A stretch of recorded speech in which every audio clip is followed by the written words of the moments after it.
My daughter Grace loves to sing. She sings in the car, she sings while she plays, she serenades me from the stalls of public bathrooms. That kid is always singing. When she was 3, she would ask anyone who was listening if they wanted to hear her favorite song. And she would throw her arms open and belt out the words, "Grace is amazing." It was her version of the song Amazing Grace. And while to this mom it still had a pretty sweet sound, she might have missed that target just a little bit. But it's moments like those that remind me of just how profoundly a global message can impact our individual thinking. And as we envision a vibrant rural future, we need to be very intentional in our role in influencing others, especially when we're seeking change. To do this, we need to seek out those people who are willing to gather us together and drive us to believe in better.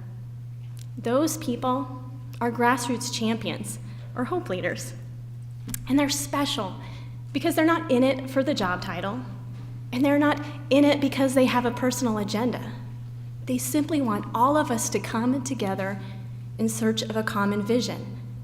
It's about being a part of something bigger than yourself. It's purpose-focused, and it's about perseverance. It has to be, because the magic starts when we have frustrated people. We have to be frustrated. We have to get to that point where the idea of inaction or status quo is no longer good enough. We have to allow people a chance to be frustrated, because frustration is often a sign of faithfulness. And correctly handled, it's this level of unrest that allows us to enter into that dynamic, healthy conflict that ultimately leads us to our greatest solutions. So, if you find yourself in that role of champion, I'd like to have you consider a few things. First, listen to what's not being said. Very rarely is it the words that are spoken that are truly important. It's the why someone says it, the what they hope to accomplish by engaging you in that conversation. That is a key component to really understand and drilling down to the root of why we need to seek change in the first place.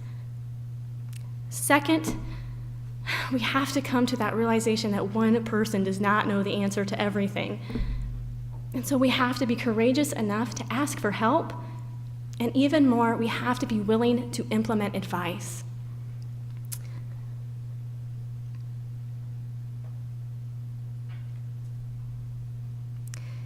And I think this is really important because we get to this place where when we're asking for help, we feel like as a champion, we have to be in that limelight the whole time, but that's not true. Sure, a champion will kick off a message, but even more often, they're gonna hand off the ball so someone else can take it into the end zone. It's that work in the background, that work facilitating the message so that the ownership is shared, so that when the champion isn't there, the movement is still going forward. Because that's when a movement becomes successful. There is no better way to ensure that our movements today become legacy scale work than sharing that ownership and passion. Third, celebrate, but don't stop. There is a real hazard to stopping to admire how far we've come and starting to feel as though we've done enough. When we start to reach our goals and we get closer to that vision, we have to take that hope that we created early on and we have to grow it, remembering that a vision is a moving target. And if we reach it, it's become our mission, that thing that we do every day. This gives us permission to continue to dream of better, and that's amazing.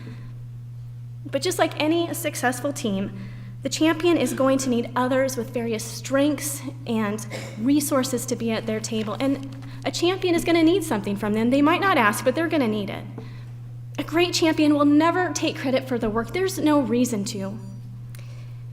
They appreciate the value and the work and the dedication that you bring to the table. Take the credit. You deserve it.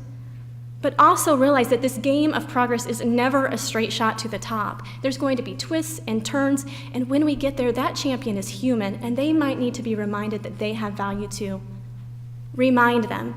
If we forget this issue, ours could become another story of not truly understanding what we have until it's gone. Next, a good champion is already going to ask, and they're going to know what you're passionate about. And when they need someone with that particular fire in their belly, they're going to come to you. Do the work.